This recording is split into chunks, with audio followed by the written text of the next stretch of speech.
Hello दोस्तों, क्या हाल चाल आप सबका। दोस्तों, बहुत बहुत थैंक्स आपका इतना सारा प्यार और वीडियो को लाइक और शेयर करने के लिए। तो दोस्तों, जैसे कि आप देख पा रहे हैं कि ये अभी आपके सामने मैं लेकर आया हूँ ट्राइट्रॉनिक्स का यूपीएस। मेरे को दो तीन की रिक्वेस्ट आई थी कि सर आप ट्राइट्रॉनिक्स के ऊपर की वीडियो बनाओ। तो अभी ये ट्राइट्रॉनिक्स का एक मॉडल है।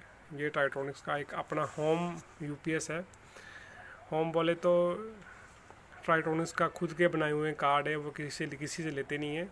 ये इनका लो रेटिंग तक का प्रोडक्ट है, यानी कि 1 से लेकर 3 केवी तक आप इस वाले मॉडल के साथ आपको मिलेगा। आपको 1 केवी से लेकर 3 केवी तक। ठीक है जी। इसकी फ्रंट पैनल ये है। Front panel AC operation, battery normal, ऐसे सभी कुछ है इसका सामने। ये लोड लेवल है।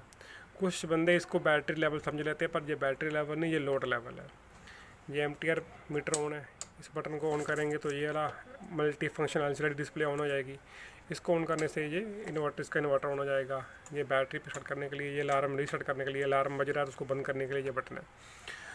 तो दोस्तों, मैं बता रहा था कि आपको कोई ट्राइट्रॉनिक्स के दो मॉडल हैं। एक हाई रेटिंग्स में, हाई केवीए में है, एक लो केवीए में है। तो ये जो टेक्नोलॉजी इसके अंदर, ये 3 केवीए तक काम करती है। ठीक है जी। तो आपको इसके कार्ड दिखा देता हूँ आपको। ठीक है जी। तो ये है इसके बॉडी के अंदर के पार्ट्स। लगता है जैसे बहुत सारे, मतलब जैसे खंबे के ऊपर तारे लिपटी होती है ना अपने एक, तो वैसे वैसे ही है। दोस्तों, इसके पार्ट्स को मैं डिवाइड कर देता हूँ, आपको बता दूंगा।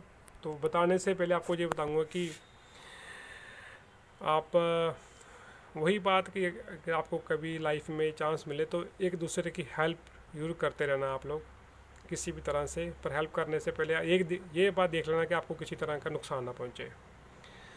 तो दोस्तों, इस यूपीएस को अगर हम इधर से स्टार्ट करें, ठीक है, बैक से देखेंगे आप। ये इसका एक डिस्प्ले सेक्शन है, ये वाला और ये छोटा ट्रांसफर लगा हुआ है जो। ठीक है जी। ये कंप्लीट एक डिस्प्ले सेक्शन है। सामने मैंने आपको दिखाया था ये मल्टी फंक्शन एलसीडी डिस्प्ले जो है, ठीक है, उस पर क्या क्या दिखाना है, कैसे दिखाना है, इस कार्ड की प्रोग्रामिंग में फिट किया है। 2 आईसी लगे हुए हैं, ये आईसी एक ये आईसी। आप देखो, ई रोम लगा हुआ है, एक कंट्रोलर लगा हुआ है, ई प्रोम लगा हुआ है एक, ठीक है, जो स्टिकर वाला। तो ये दिखाते हैं सामने एलसीडी में भी क्या दिखाना है क्या नहीं दिखाना है। ठीक है जी। तो अब ये हमारा हिस्सा तो हो गया। अब नीचे देखते हैं। नीचे हमारे पास ये है एसएमपीएस बेस्ड चार्जर। ये चार्जर है जो बैटरी चार्ज करता है। 6 एम्पेयर तक का चार्जर है, पर सपोर्ट ये 4 एम्पेयर तक, यानी 42 एम्पेयर तक बैटरी इस वाले के साथ बढ़िया चार्ज होती है। अगर इससे ज़्यादा लगाते तो फिर वो बैटरी को चार्ज तो करेगा पर वो उतना करंट नहीं दे पाएगा। ठीक है। ये कूलिंग फैन लगा हुआ है चार्ज को ठंडा करने के लिए। तो मैं एक और बात बताना चाहता था आपको यहाँ पर। इस वाले मॉडल में एक मॉडल तो ये वाला है जिसमें आपको जो एसएमपीएस बेस चार्जर मिल रहा है। और दूसरे वाले मॉडल में क्या होता है, दूसरे वाले मॉडल में आपको एक ट्रांसफार्मर, उसमें लगी होती है पावर सप्लाई। ये लगा हुआ है एसएमपीएस चार्जर, वो लगी होती है पावर सप्लाई। ठीक है। पावर सप्लाई को सपोर्ट करने के लिए एक ट्रांसफार्मर होता है, एक चौक वाइल होती है, एक कैपेसिटर लगा होता है। ठीक है। एलसी सर्किट लगा होता है रिपल को रिमूव करने के लिए। तो इसका एडवांटेज ये है कि ये थोड़ा सस्ता भी है ये वाला। ठीक है। और सिस्टम का जो हमारे जो मॉडल का जो साइज है, सॉरी जो वेट है, वो भी कम हो गया है। ठीक है। इसकी ड्यूरेबिलिटी थोड़ी कम होती है एज़ कम्पेयर टू वो ट्रांसफार्मर से। आपको पता है जहाँ ट्रांसफार्मर आ जाता है तो उसका बल्कि हो जाता है, लॉस भी बढ़ जाते हैं। ठीक है। बट वो उसकी ड्यूरेबिलिटी बढ़ जाती है, तो उसकी ड्यूरेबिलिटी ज़्यादा है एज़ कम्पेयर टू दिस। तो ठीक है जी। ये हमारा चार्जर सेक्शन हो गया। इसमें दो तरह के वेरिएंट है इसमें। एक तो एसएमपीएस बेस है, एक पावर सप्लाई बेस चार्जर है। वो भी आपको कभी वीडियो मौका मिलेगा तो आपको बना के वक्त बता दूंगा। ठीक है जी। तो ये ऊपर लगा हुआ जी सेक्शन जो ये वाला और ये वाला, ये हमारा रेक्टिफायर है।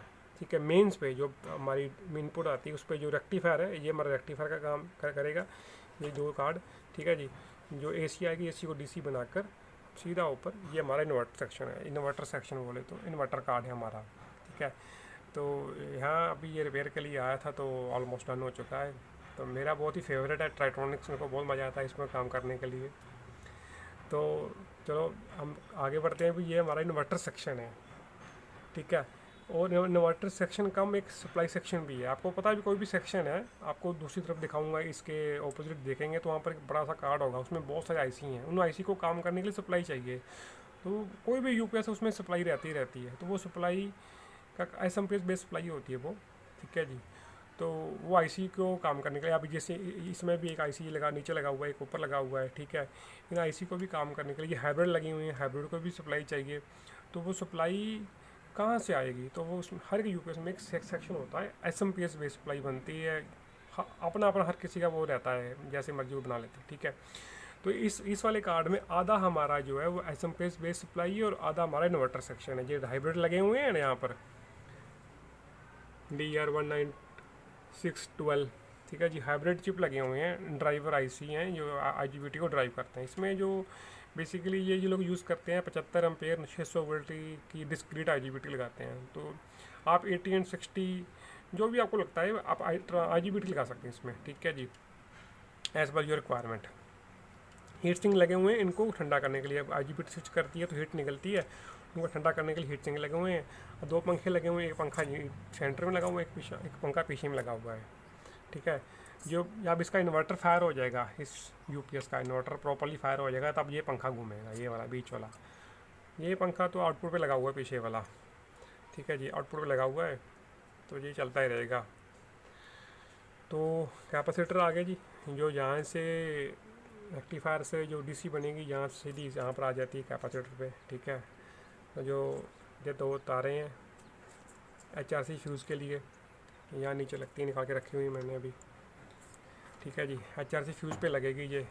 तो इसी तरह जब ये लग जाएंगी तो सिस्टम ऑन करेंगे तो हमारा आईजीबीटी स्विच करेगी, और यहाँ से जो डीसी सॉरी जो पल्सेटिंग एसी बनेगी वो जी इस ट्रांसफार्मर पर डालेंगे।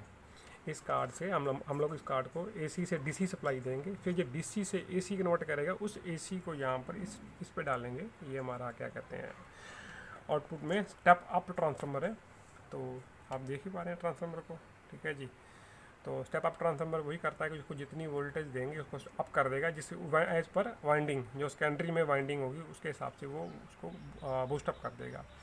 तो यहाँ पर जितनी हम लोग क्या कहते हैं पल्सेटिंग सप्लाई देंगे, जो भी यहाँ पर देंगे, ठीक है, उसको यहाँ से उठा कर ये उसको बूस्ट करके अप करके 220 वोल्ट बना देगा। वो 220 वोल्ट फिर हमारे पास कैपेसिटर लगा है, इस पीछे कोने में दिखा आप, तो ये फ़िल्टर का काम करता है, किसी तरह का रिपल ना हो आउटपुट में, ठीक है जी। पल्सेटिंग है ना, तो ये पल्सेटिंग बना रहा है, तो पल्सेटिंग में डीसी वेक्टर को रिमूव करने के लिए एसी कैपेसिटर लगा रखा है, वो इसमें से डीसी को रिमूव करेगा और एक प्रॉपर 230 वोल्ट हम लोगों को मिलेगी। तो बहुत से बंदे क्या करते हैं, ये बोलते हैं यार हम यहाँ पर मल्टीमीटर से वोल्ट चेक करते हैं, वो हमारे मल्टीमीटर चेक नहीं कर पाता। वो इसलिए नहीं कर पाता क्योंकि आपका जो मल्टीमीटर होता है वो TRMS नहीं होता, ट्रू RMS मीटर नहीं होता। तो यहाँ पर वोल्टेज रीड करने के लिए आपके पास TRMS ट्रू RMS मीटर चाहिए। वो मीटर ही आपके यहाँ से पल्सेटिंग एसी होगी, ठीक है। तो वो TRMS ही पल्सेटिंग एसी को रीड कर सकता है, तो वो रीड करके बता देगा आपको, ठीक है जी, यहाँ की वोल्टेज। तो और इसमें ये लगा हुआ है शंट, ठीक है जी।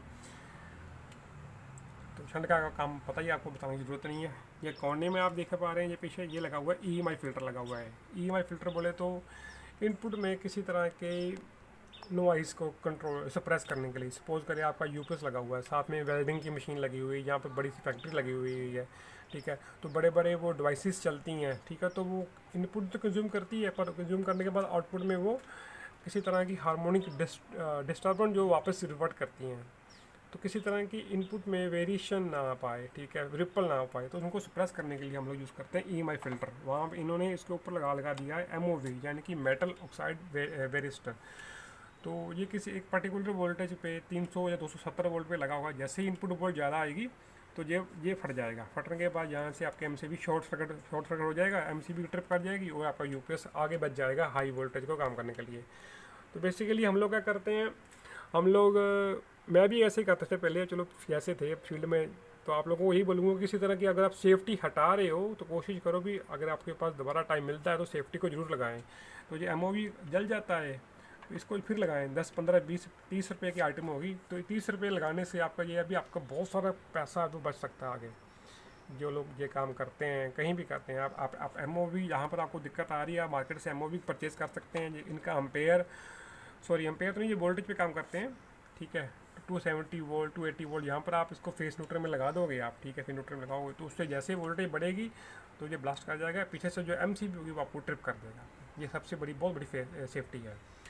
तो दोस्तों इस साइड का तो सारा काम हो गया, अब चलते हैं दूसरी साइड। हाँ जी, ये आ गई इसकी दूसरी साइड में देखो, सबसे पहले तो यहाँ से बता देता हूँ, यहाँ पर एक प्रोटेक्शन कार्ड लगा होता है, ये उसके कनेक्शन है। ठीक है जी। OBCD एक डिवाइस, छोटी सी डिवाइस से कार्ड लगा होता है। वो इनपुट वोल्टेज अगर बाई चांस MOV हमारा इसमें, इस यूपीएस में प्रोटेक्शन देखो आप, इस यूपीएस में अगर OBCD गेट मॉड्यूल, सॉरी हमारा वो MOV लगा था वहाँ उसके पीछे। ठीक है, अगर MOV फट जाता है किसी तरह से, बंदा उसको, इंजीनियर जाते हैं MOV को काट के अलग कर देते हैं, फिर हमारा यूपीएस आगे उसको प्रोटेक्ट करने के लिए यहाँ पर हम, ये कंपनी ने क्या किया हुआ है, यहाँ पर एक डिवाइस लगा रखी है प्रोटेक्शन में। ठीक है जी। वो यही काम करेगी, अगर टू टू 270 280 से वोल्ट जाती है तो वो उसको रोक लेते हैं। एक सेकंड दिखा देता हूँ आपको मैं।